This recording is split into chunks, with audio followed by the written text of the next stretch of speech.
Hello and welcome to my YouTube channel. If you've been here before, welcome back. If you are new, thank you so much for tuning in. My name is Meg. I am a yarn dyer, I am a knitter, a crocheter, a spinner, and all-around lover of the fiber arts and fiber crafts. And this is my YouTube channel where I get to share what I love to do with you. Most of my videos are of me in my yarn dyeing studio, dyeing up yarn, experimenting with new colors, experimenting with new fibers, but it's been a little bit since I've done a check-in. So I thought I would bring you guys into my office, my personal yarn store, my favorite house in the room, my yarn room. It's been a little bit since I've done a check-in, so I wanted to kind of go back and pick up where we left off and show you guys some updates. So let's get to it.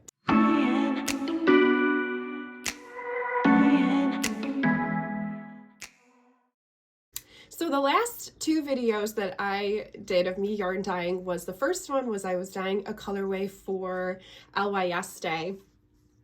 And so I had already shown you guys these two colors. These were the test batches I did. This was one where it was a little bit lighter, a little bit more springy, lots of pops of some spearmint in there. And then the second test batch I did was a little bit more moodier. It reminds me of like a deep forest lagoon, very beautiful colors. This is dyed on my BFL yarn base, and this is dyed on my classic sock, which is a merino wool and nylon blend. So the two wools used are a little bit different, and BFL will tend to always look just a little bit darker and richer. But those are the two colors. So I wanted to update with, what did I choose for LYS Day? What did the final color look like? And this is it. So I combined the best of my favorite elements of both of the skeins. I pumped up some of that spearmint so that you got some really fun pops of color. I added a little bit of that navy blue that you could see in our lagoon colorway. And I also did some richer speckles so that you get a little bit more contrast and pop. I'm so happy with how this came out. If you were lucky enough to snag one of these skeins, I had these in about 3 different yarn stores back in April, and they sold out so fast. So I'm just floored, and I can't wait for next year to be able to do another color. So I also had posted on my last YouTube video that I was going to give away one of these skeins for commenting on the video. So I wanted to do that giveaway right now. Okay, so I'm using a random YouTube comment picker. It's just an app. So I am hitting start, and it's going through all of the names. We have a winner, Kay Simmons. Thank you so much. You said, I think the one with mint should be the LYS Day color. The one with brown should go in the permanent collection. Thank you so much for your comment. I'm going to send you a DM via YouTube, but if you see this, please reach out to me and email me, and you get to pick whether you would like our Blue Lagoon or if you would like the minty green one. You get to pick which one you want. It's so exciting. Thank you so much for watching my videos and for commenting. I still actually have a few skeins of this colorway for sale in the shop if you are interested. I have them listed in a section that says YouTube videos. So this one is Lab Batch YouTube episode number 6. So you can shop for this yarn. There's just, I think there's only like 3 left or so, but a beautiful color. And this is definitely a color that I will revisit and play with again because it's stunning. It's beautiful. I think it'll be a really great winter color. So this will be coming back. So my next update that I am just gushing to share with you guys is, how did that brand new yarn that I dyed, how did it come out? What did I think about it? Yeah, I'm just going to skip to the end. I am obsessed with this mercerized wool yarn that I dyed. So I'm going to go back. I feel like I'm totally jumping the gun. If you did not watch the previous video, you can go back. I'm in the dye studio and I am working on 2 different batches of yarn. One batch was of a superwash merino wool nylon blend. And what was unique about this yarn is that this is recycled nylon. So it is a sock yarn, a fingering weight yarn. And what's special about it is you can get your nylon, but it is a more sustainable, earth-friendly product, and that it is from recycled nylon. Somebody had posted a comment asking exactly like what was it recycled from and what was the materials, and I do not know the answer to that question, but I do have a meeting with this mill later this month, and that is one of the questions that I will definitely be bringing up because I myself want to learn a little bit more about this product and what it's made from. And just because it's recycled, is it still something that we want to be putting on our bodies, putting in our water systems when you wash it? So those are great questions. And if you have any of those questions, please post them in the comments. If I know the answer, I can answer in the comments. If I don't, I want to research that information so that I can bring those answers back. So that was such a great question, and I'm so glad that it was asked. So this was the first one, and it took the dye just beautifully.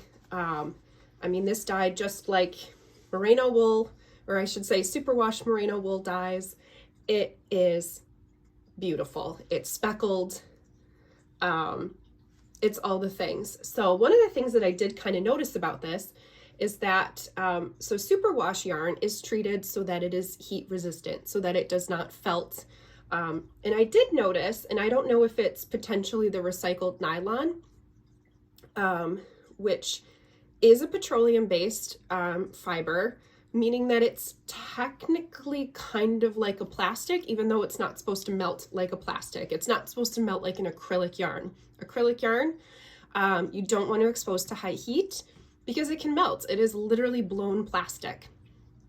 Nylon is just a little bit different, but it is still a petroleum-based man-made fiber. And if you notice, this yarn it's not felted, but it is kind of sticking together. So like as you pull it, it's not, they're sticking.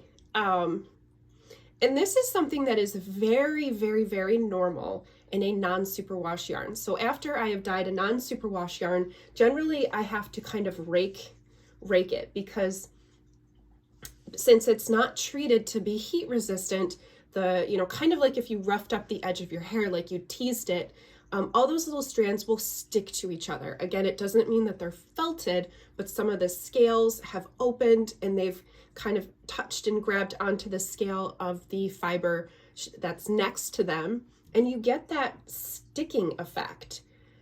So it's really interesting that I'm seeing it with this yarn. Don't know what it means. Don't know that it matters. But it's definitely interesting, and I don't know if the camera's going to pull this up, but it does kind of seem like they are these kind of odd, almost plasticky, stringy fibers that are kind of coming off between. I really don't think this is going to pick up on the camera. But as I can see, there's like a lamp right behind the camera, so I can just see this kind of, these weird stringy things are what are clinging to each other. And to me, that doesn't look like wool. So that tells me that potentially that nylon has is maybe coming out of the yarn a little bit. So yeah, so this was a great experiment. I definitely want to learn more about this. I want to learn more about some sustainable fibers. There is a place for man-made and synthetic fibers. They do last longer. They're more washable. They're great for baby products because new moms just don't have the time or the patience to hand wash something or separate their laundry. socks, you know, they'll wear out faster. Things like hats, like things that are harder wearing garments, we do want a little bit of that nylon in there to give it some strength and resiliency. So yeah, so I'm definitely intrigued with that. I would say as of right now, this is probably something that I'll put on the side burner, you know, look into further, ask my questions. And I have not even gotten this on the needles yet.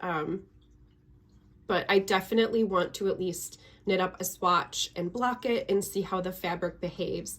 But it's probably something that, at least right now, it's probably not something that I'm compelled enough to bring into my shop to offer for sale. But I would be compelled enough to continue down my own personal adventures of exploration. So the second yarn that I dyed, and can you tell my level of excitement, was this batch of, this is the same thing. That is not what I want. I will be right back. Okay, now I'm back with the correct yarn. So the second batch that I did side by side with what I just showed you, and using pretty much the same colors, was a batch of US sourced merino wool that has been mercerized. So mercerized is a treatment of the wool that is very similar to superwashing. What makes it different from superwash wool is that this treatment softens the yarn. So the intention is to create a yarn that, while it may be a 21 micron, so the smaller the micron, the softer the yarn. So they've taken a 21 micron merino wool and they've treated it in a way that still makes it washable and resistant to temperature changes, so that you can expose it to high heat to get beautiful, vibrant colors and speckles. But the treatment softens it. And so it's meant to feel more like an 18 micron wool yarn. And I can tell you, this feels amazing. It's so special. I mean, look at how, first of all, look at how it took the dye. Look at these speckles. Super beautiful, sharp speckles. And it's so soft. It's soft. It's bouncy. When I say bouncy, I can pull on the skein and it, by memory, will kind of bounce back on itself. This feels like a cashmere blend. It really does. It is just so luscious. So I was so excited as soon as this dried and I saw how beautiful the speckles were, and I felt it, and it was so soft. This literally transformed in the pan. So the yarn that went in, the yarn that came to me from the mill, it felt okay. Like, I looked, I was like, okay, this is going to be a fun experiment. I had purchased 20 skeins of the bare yarn, and you know, you're feeling it and you're like, okay, it's yarn. I love yarn. Let's dye it. We'll have fun. But there was nothing amazing or special about it. Something happened when this yarn got in the pan. I don't know if it's just the bloom with it getting wet. You know, when yarn first gets wet, it blooms. The fibers kind of fill and open up. And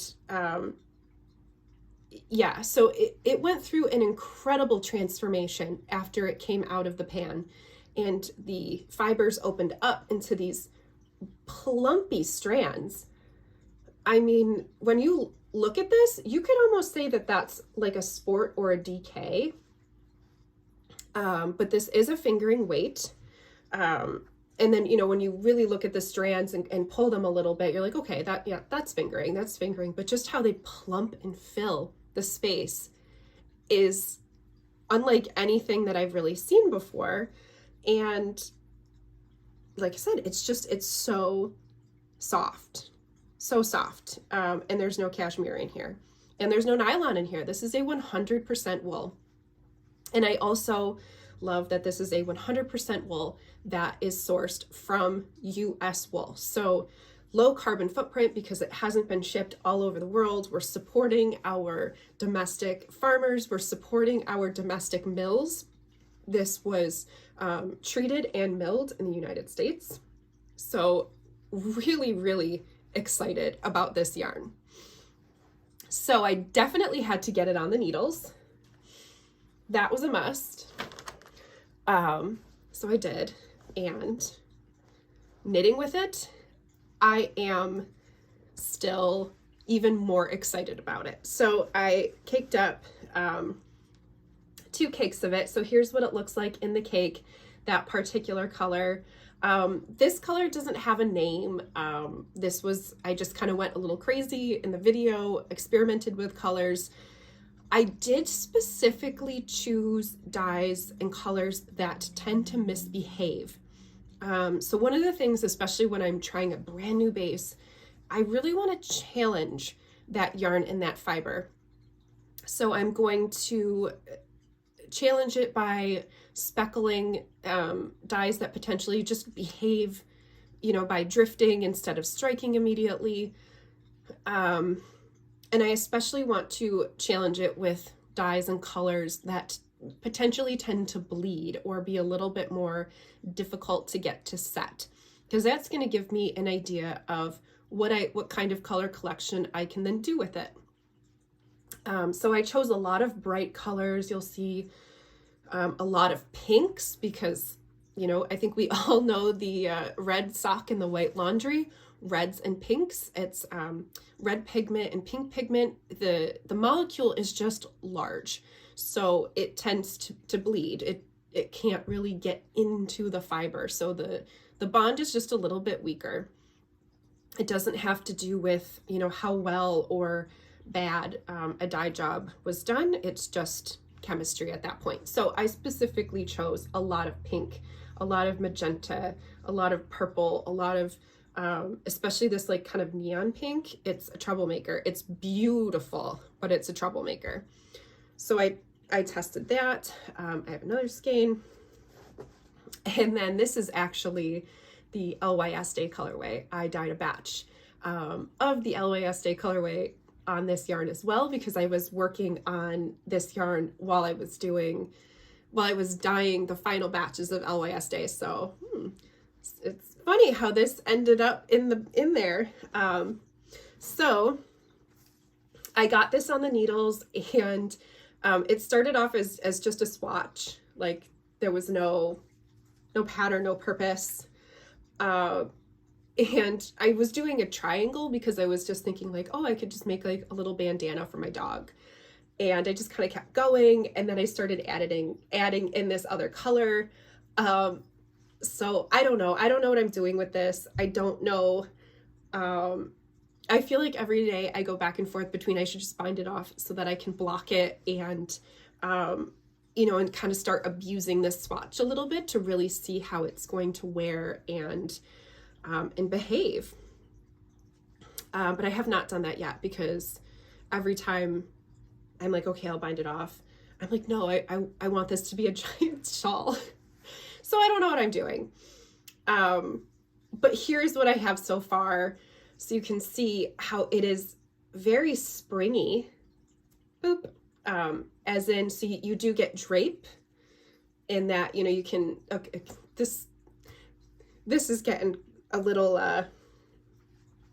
funny. It's always hard to show when it's on the needles, but yeah, so you get that drape in that it'll hang and flow, but at the same time, there is really good memory and bounce, because as you pull it, it'll return to shape. So that's what I mean by bounce versus memory.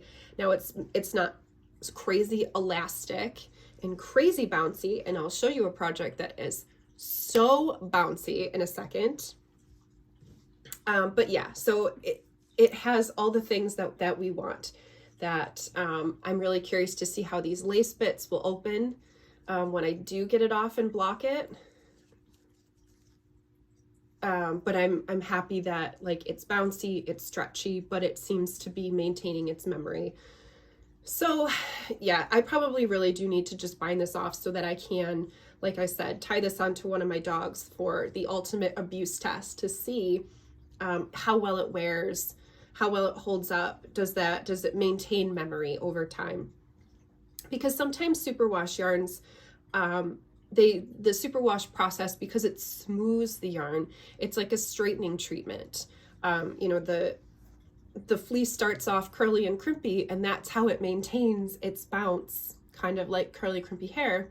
And then when you smooth it and straighten it, you get those beautiful drapey fabrics, but they also, the loss is the memory and the elasticity and that bounce. So sometimes you get garments that they're gonna hang and be a little bit more free-flowing and loose, which is great if that's the garment that you're intending to make.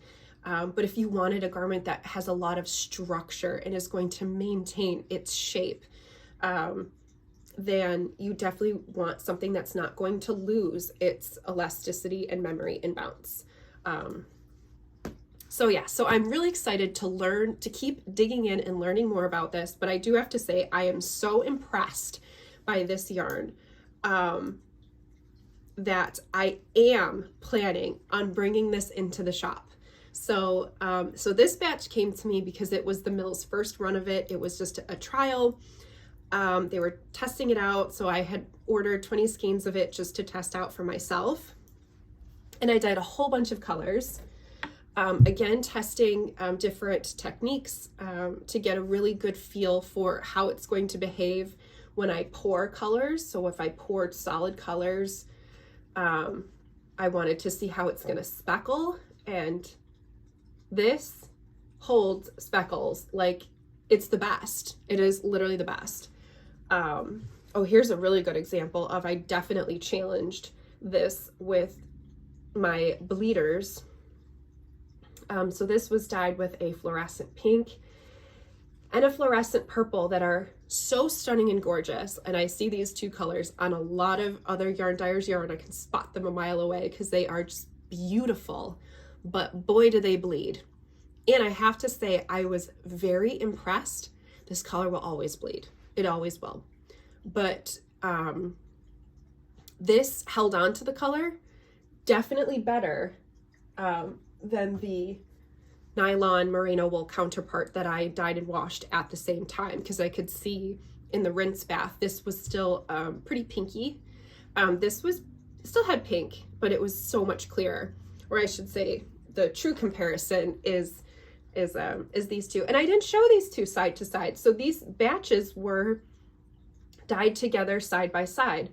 So this is a great way to see as well how the different fiber types will take the dye compared to each other. And they're very similar. You know, this is still merino wool, and you still got some wonderfully bright, sharp speckles. Yeah, so those are the two. This is the recycled, this is the mercerized. So yeah, so this was definitely a dye challenge, a stress challenge of, you know, throwing those dyes at it that they bleed on everything, and it snapped up this dye, and it's probably the best that I've ever seen. This is another color I was testing, a green that can sometimes bleed out on me. And again, just loved it. This skein too, I think I used a lot of like extra dyes, like things that were, as I'm speckling, I tend to rinse my fingers in like a little thing of water, and then I'll save all of these kind of random dye stocks. And that's what a lot of this was just pouring in a lot of that random, who knows what colors in here. And it creates such a fun effect because like there's like this little pop of periwinkle. It's a lot of fun. And then this, I had just a little probably too much fun dyeing this one as well. So I went back to our hot pink friend, my hot purple friend, and then I mixed in just some light blues, and this just was a really fun color to make. There's even, I think this is like a hot orange. I feel like that, yeah, this is what I definitely want to knit up as well. It just looks so much fun. Look at those speckles. So good. So after I did these batches and was just awed and amazed, I contacted the mill and said, I'm in love, I have to have more. And so I bought out the rest of their sample skeins. And I'm planning a collection. I've not dyed any of it yet. So I'm still trying to map out exactly what I want to do with it. Do I want to do like a themed collection, or do I want to pick some of my favorite colors that I already have and to create more of like a permanent color collection of old and new? I don't know what I'm going to do yet. And it won't be until fall that any of this will be available. But I'm so excited for it. And I will say though that these test batches I am going to offer up available to you. So if you are a newsletter subscriber, make sure that if you are, then you will know when these are released. If you are not a newsletter subscriber, please go over to my website. It's megsandco.com. Sign up for my email newsletter and you will know when these are available. You can also follow me on Instagram at megsandco_yarn, and I'll definitely be posting on Instagram when these are up on the website available. Really, the only reason I haven't gotten them posted as of yet is I don't have tags for them. Because I haven't named the yarn base yet. But I think I'm going to just let them go into the world nameless. And so I will include a tag that will have all of the specs in terms of the yardage and the grams and the fiber content. And maybe this summer, maybe I'll do like a naming contest of what do we name this? It's a US wool. It's a fingering weight. It's Merino wool. So yeah, I try to keep my yarn bases so that they describe the yarn a little bit. When I first started, I went the creative route. So probably one of my very first yarn bases is folk song. What is folk song? Nobody knows what that is.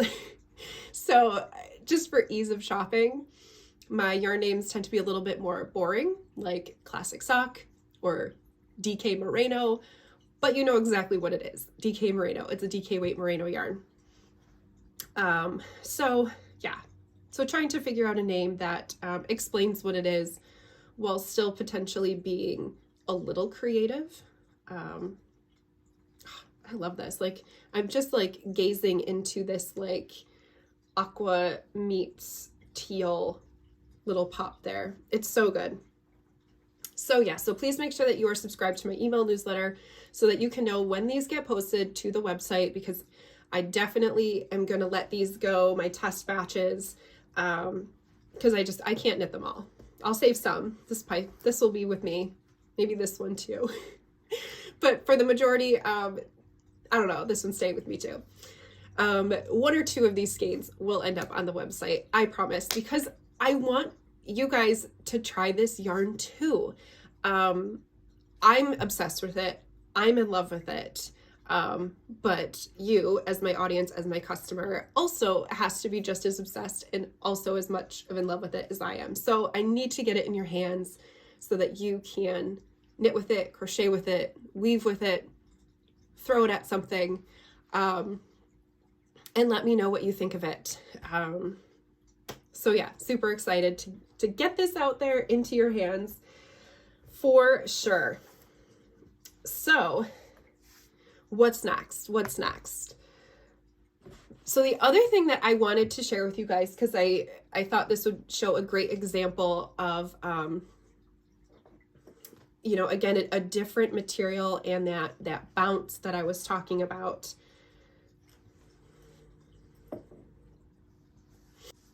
So I wanted to share with you my current project. It's a project that I've wanted to cast on for a really long time, and I finally was like, yeah, let's just do it.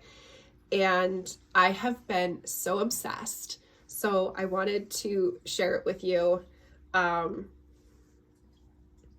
so obsessed. So it's funny because I was like so dedicated to this project, and then I started this, and yeah, I haven't put this down. So this is called Painting Rainbows. It's a shawl pattern by Stephen West. He goes by West Knits. And I am currently knitting this using my Ellis yarn base. So my Ellis yarn base is a very special to me yarn base. It is called Ellis, as in Ellis Island. It is 100% sourced, produced, spun, dyed in New York State. The yarn comes from just 2 farms, one farm that has a herd of Finn sheep, the other farm that has a herd of Rambouillet. And the yarn came from a single shearing from both of those farms. And that yarn was purchased by a friend of mine, or I should say the fleeces were purchased from a friend of mine. She spent an entire summer hand scouring these fleeces and skirting them and doing all the things in her garage. She sent them to Battenkill Fiber Mill, which is a mill downstate, it's still in New York State, and to have it spun into this gorgeous, absolutely gorgeous yarn. And she asked if I was interested in this yarn. I said, heck yes. And the rest is history. So this yarn has been in my collection for almost a full year now. I think we're coming up on our 1-year anniversary of Ellis. And so I don't have like a crazy ton of it left. I am looking into my next spin. I would like to kind of always have something that is just a treasure to my shop. It's something you can't find anywhere else. So I do have another project in the works, but for now, this is my current New York State of Mind yarn.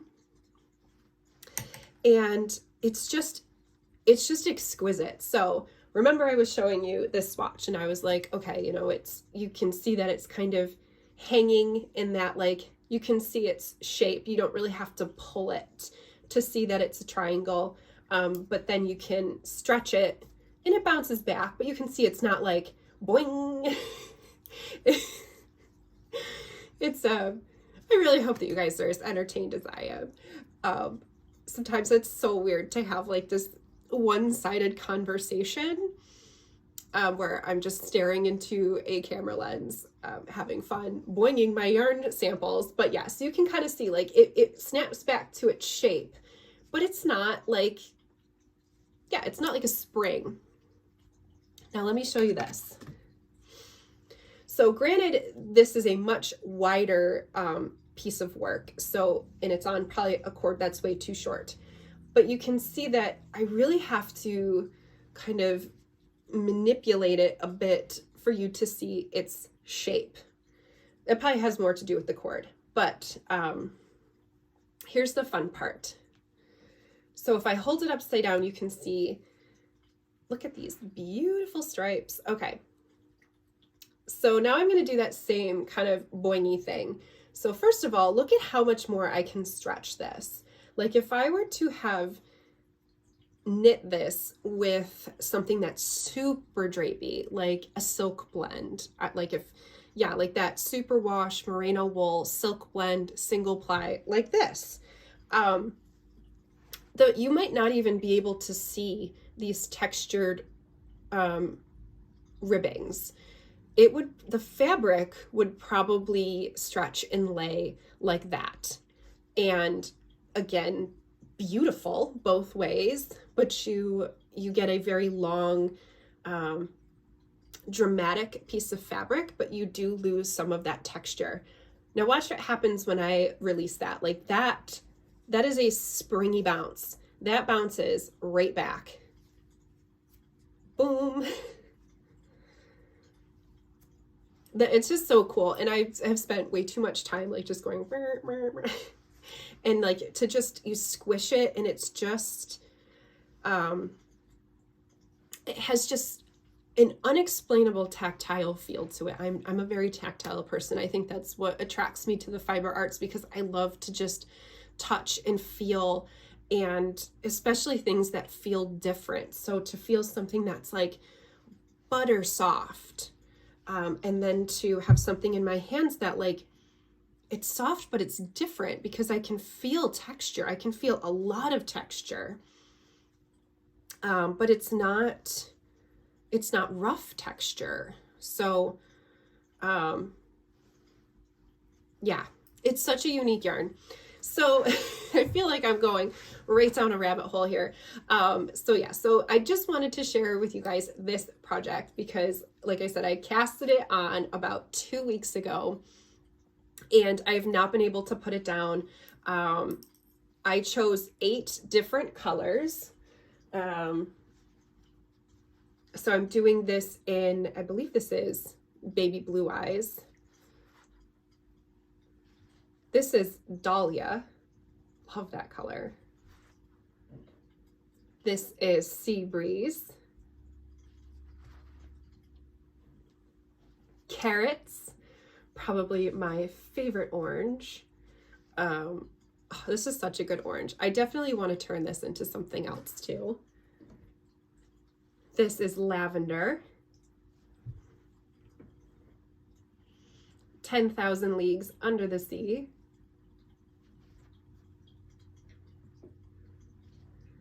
Duckling. And Peach Bellini. So I chose colors that specifically had some contrast to each other. I wanted a mix of some super dark intensive colors paired with some bright colors, and then I do have a couple, so probably these 3 are a little bit lighter, and I thought it provided a really great range of depth and contrast. It's not, you do have some bold colors, but the whole thing isn't bold. And again, you have some bright colors, but the whole thing isn't bright because you have some balance with the bold and those lighter colors. So I'm really happy how this came out.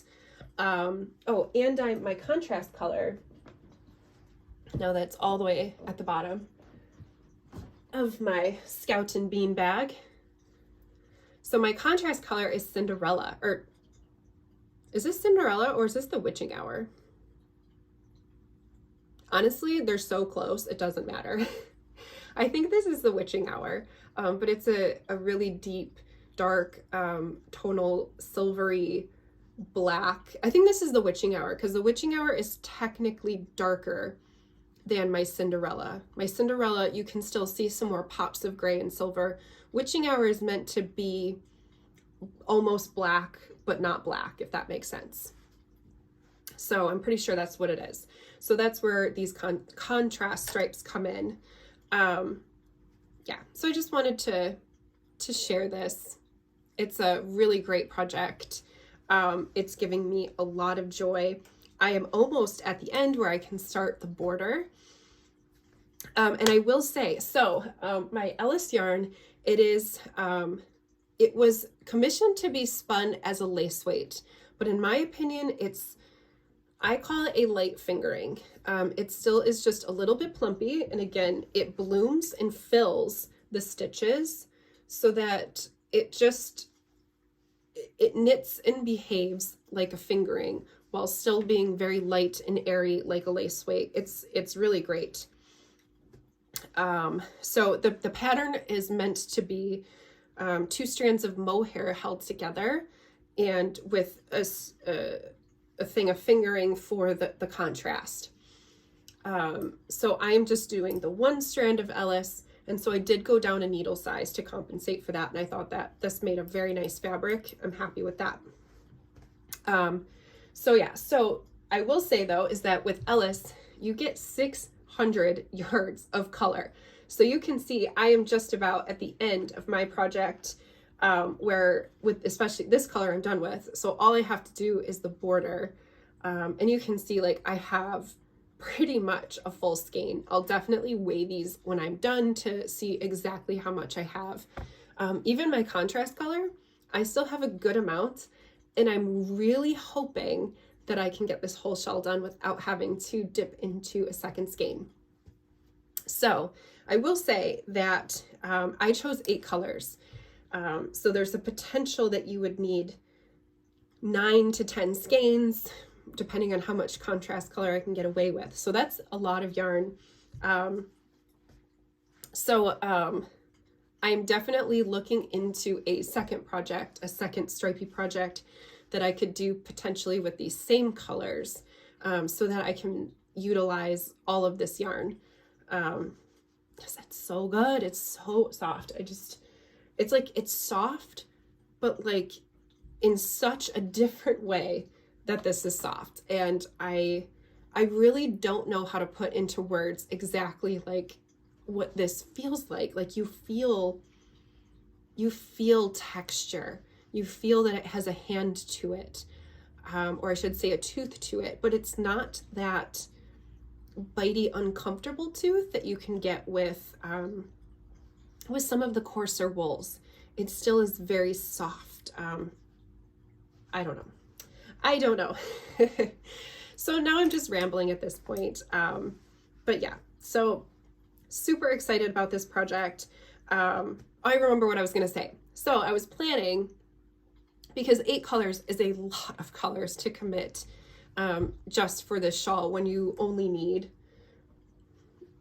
I don't even know, like you only need, so the pattern, I'll have to go back to what the pattern said. I remember it being that it predicted that you would need more than 20 grams for each color. So 20 grams is what like a mini skein would be. So it's not necessarily a mini skein project unless you wanted to do like 16 colors, and then, or probably even 12 colors. I bet this would be a great Advent project, to use up all your mini skeins from your Advent. So if you had like 12 colors, I bet then you could get away with the yardage, because you would just have, you have 24 stripes at the end. So if you just repeated each of your 12 colors once, so that you have 2 stripes of each color, I bet you could get away with mini skeins. Yeah, oh, that's a great idea.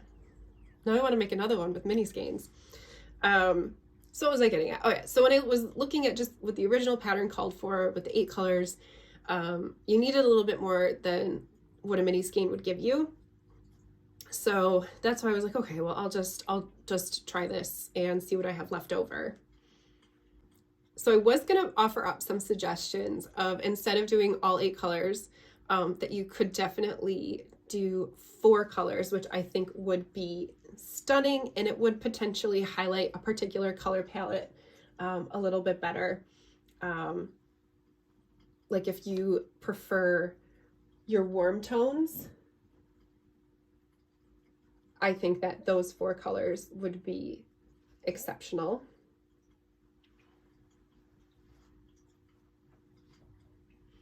If you prefer your cool colors, I think that that palette would be exceptional.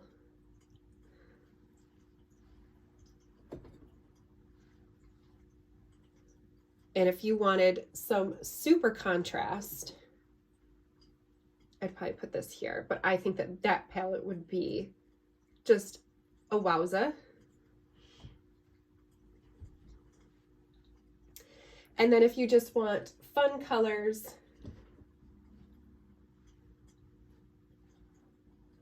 I feel like that palette, this one might actually be my favorite. Like, it's just bright colors, but fun. They balance each other. Yeah, if I was to do a 4 color, I think this would be it.